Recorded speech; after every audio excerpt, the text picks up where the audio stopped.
बड़ी खबर आ रही है। 12 दिन के बाद खत्म हुआ ऑपरेशन अखल। आतंकियों की खबर के बाद ऑपरेशन घाटी में सबसे लंबा चला है। मुठभेड़ में सेना ने आतंकी को ढेर किया था। इस एनकाउंटर में हमारे 2 जवानों की शहादत भी हुई थी। आतंक के खिलाफ 12 दिनों तक अखल के जंगलों में यह एनकाउंटर चला।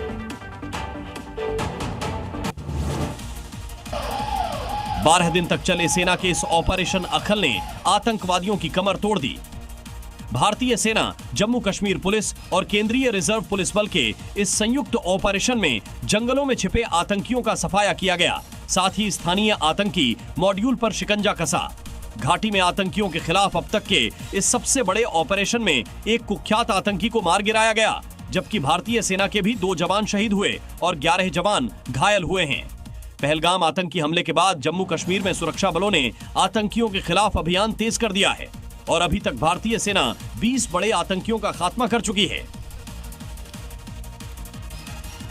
बड़ी खबर आपको बता दें, मुस्लिम तलाक पर गुजरात हाईकोर्ट का बड़ा फैसला सामने आया। मौखिक सहमति से तलाक वैध है, ये कहा है हाईकोर्ट ने। इससे पहले हाईकोर्ट ने फैमिली कोर्ट का फैसला खारिज कर दिया और सहमति में लिखित समझौता जरूरी नहीं है, ये बात कही है। मुबारात के माध्यम से ले सकते हैं तलाक। ये बड़ी खबर आ रही है। गुजरात हाईकोर्ट ने मौखिक तलाक मुस्लिमों में इसे वैध करार दिया।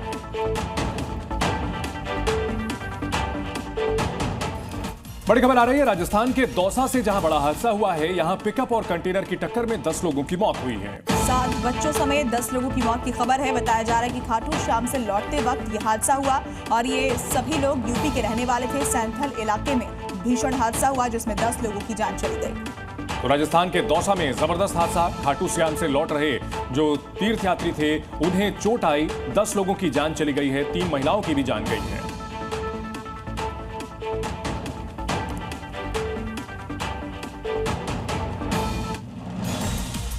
फतेहपुर में मकबरा तोड़ने के बाद हुआ बवाल फिलहाल थम गया है, लेकिन इस पर सियासत आई है। ओवैसी से लेकर इमरान मसूद तक ने इस पर सियासी रोटियां सेकनी शुरू कर दी हैं।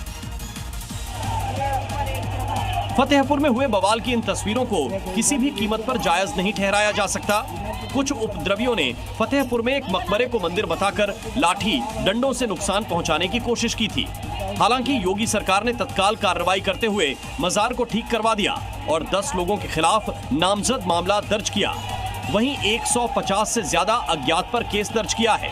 इसके बाद भी विपक्षी नेता ओवैसी इसे 1992 की घटना से जोड़ रहे हैं। वहीं कांग्रेस सांसद इमरान मसूद का कहना है कि अगर आरोपी मुसलमान होते तो अब तक उन्हें गोली मार दी गई होती।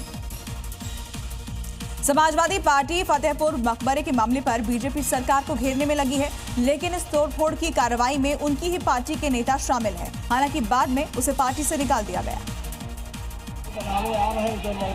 सवाल उठाने वाले अखिलेश यादव के आरोप तब उल्टे पड़ गए जब उन्हीं की पार्टी के कार्यकर्ता भी मकबरे की तोड़फोड़ में शामिल पाए गए।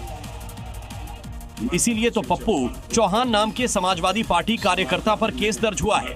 लेकिन बीजेपी और हिंदू संगठनों पर सवाल उठाने वाली समाजवादी पार्टी को अब अपने ही नेता पर कार्रवाई करनी पड़ी है।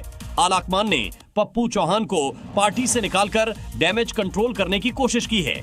वहीं पप्पू चौहान ने समाजवादी पार्टी को हिंदू विरोधी करार दिया है।